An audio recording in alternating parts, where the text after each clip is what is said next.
Hey there, fellow Tarnished! Welcome to Playpedia GG, your one-stop shop for all that is gaming. Elden Ring dropped us into a massive open world filled with challenging enemies and even more challenging bosses. Mage builds have always been popular in these kinds of games because blasting enemies from afar with magic is just plain cool. Now, with the DLC, we've got even more of that, plus new weapons, armor, new areas to explore, and new incantations and spells to use.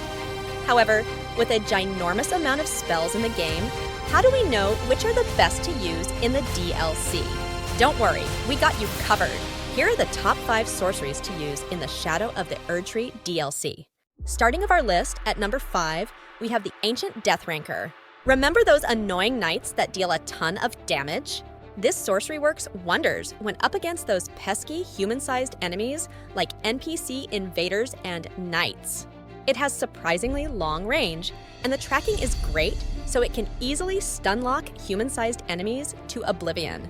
And as a death sorcery, this spell can be buffed using the Prince of Death's staff, increasing its damage even more. It can be obtained from the Deathrite bird in Liurnia of the Lakes to the east of Raya Lucaria Academy at night. Flying in at number 4 is Lorettas Mastery.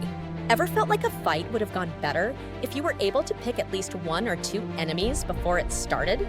Well, this is what this spell does best. Easily a spell with one of, if not the longest range in the game, it is excellent for sniping enemies you can't normally reach with other spells. It is also a great initiating tool, as its incredible range means you will almost always have the first shot. As a sorcery that can be charged, players can also use it alongside the Godfrey icon for an additional boost in damage. This spell can be obtained by defeating Loretta, Knight of the Haligtree, at Miquella's Haligtree. Rocking the number 3 spot is Rockling. With all the enemies and bosses in the game, you will eventually find a few that are resistant to your magic damage. Don't worry, this is where Rockling comes in. This spell is great at staggering enemies and bosses, thanks to its strong physical and poise damage. It's a particularly good choice against foes with high magic resistance, as it deals exclusively physical damage and is also cost efficient at only 18 FP to cast. Additionally, players can extend its range with the arrow's reach talisman and also buff its damage even more with Flame Grant Me Strength, the Blue Dancer Charm, and the Meteorite Staff. Rockling can be found in a chest inside an underground cellar just north of the Street of Sage's ruins, guarded by Servants of Rot. Slipping in at number 2 is Night Comet. Sick and tired of enemies blocking or dodging your spells? Worry not. Night Comet's got your back.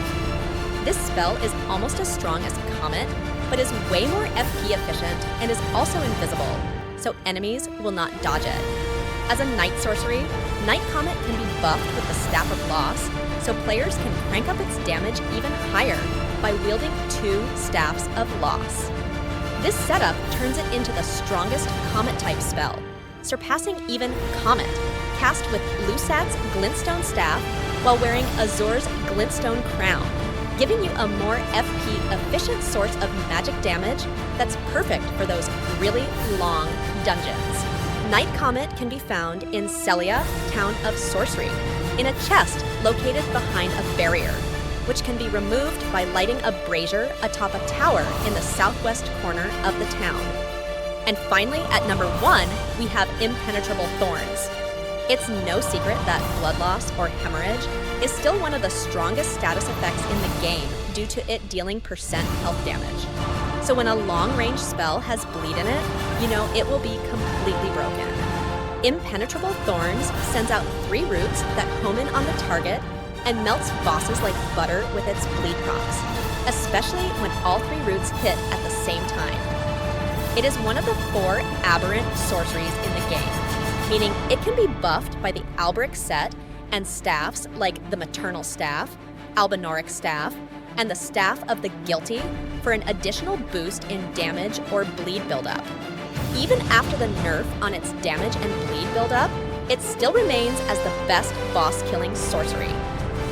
To obtain this spell, follow this path. From the Dark Chamber entrance site of Grace, backtrack down the stairs, out the door, then turn right down the stairs before the second door. Then this time, we're gonna go access a drop that is literally just below us, where you will see a bat enemy, kill it, and you should find the spell on this corpse. And there we have it, folks, the top 5 sorceries to use in the Shadow of the Erdtree DLC. But remember, this is just a starting point.